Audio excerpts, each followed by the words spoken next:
है, एक बार क्या है कि ये अपनी सखियों के साथ में विहार करने के लिए गई।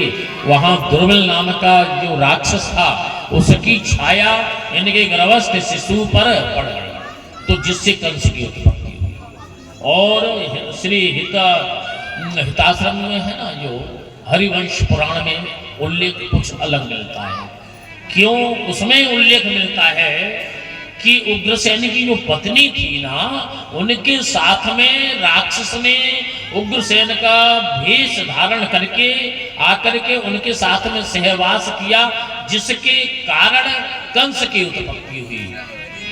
ये राधा वल्लभीय संप्रदाय में जो अपना ग्रंथ है उसमें ऐसा उल्लेख मिलता है। और भागवत में उल्लेख मिलता है कि दुर्मिल नाम के जो दैत्य था उसकी छाया उन्हें गर्भस्थ जाने चाहिए, कान फट जाने चाहिए तेरे कहते हैं समय आने पर बालक का जन्म हुआ तो ब्राह्मणों को बुलाया गया। ब्राह्मणों ने कहा कि अगर अपने परिवार को आप चाहते हैं तो इस पुत्र को मार दो। उग्रसेन ने सोचा बालक है, और बालक क्या है, भगवान का संकल्प ले। बालक को एक छकड़े में रखा, पिटारे में रखा, यमुना जी में प्रवाहित कर दिया। और सोचने लगे मरेगा तो अपने पाप तो नहीं लगेगा, बचेगा तो कहीं अन्यत्र चला जाएगा। तो वही बालक बहता बहता गया और यही आगरा, ये बटेश्वर क्षेत्र है, आगरा में बटेश्वर, वहाँ की अधिपति है सूरसेन। तो वो सूरसेन स्नान कर रहे थे, उन्होंने उस पिटारे को देखा, उठा करके ले आया, पालन पोषण किया। और पालन पोषण करके कहते हैं कि जब बड़े हुआ कंस तो नाम कंस रखा हुआ। और उन्हें सूरसेन के पहले भी पुत्र हैं जो कंस से 1.5 वर्ष बड़े हैं, जिनका नाम है वसुदेव। और जब एक बार नारद मुनि इनके यहाँ पधारे तो कंस से पूछा कि भाई आपका नाम क्या? कंस का आपके पिता का नाम क्या? सूरसेन का नहीं, आपके पिता का नाम उग्रसेन है। ये सब उन्होंने गड़बड़ की है, ब्राह्मणों ने गड़बड़ की है। क्या अच्छा? तो क्रोधित हुआ और ये तप करने के लिए गया और बड़ा कठिन तप किया।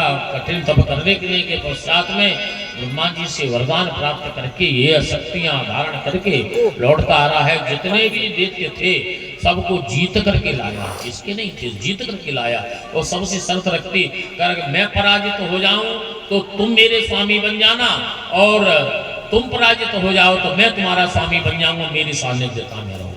तो ये सभी दैत्यों को लौट क्या है दिग्विजय करता हुआ आया और जरासंध की नगरी में आया। जरासंध की नगरी में आया तो जरासंध का जो कोवल्या पीड़ नाम का हाथी था ये मचल गया। आकर के कंस ने उसको थोड़ी ही देर में वश में कर लिया। तो जिसने जरासंध ने क्या किया कि अपने दोनों ही बेटियों का अस्थि और प्राप्ति का विवाह कंस के साथ में कर दिया। और आकर के मथुरा नगरी में अपने पिता से कहा कि ऐसा ऐसा तुमने किया है। तुरंत अपने माता पिता उग्रसेन को इन्होंने इसने क्या किया, तुरंत कारागृह में डाल दिया। अब सोचने लगा कि बहुत समय हो गया तो कुछ धर्म पुण्य भी करें। तो ठीक है, तो क्या पुण्य करें कि चचेरी बहन है ना देवकी, तो उसका विवाह कर देते। कि इसके योग्य वर कौन है?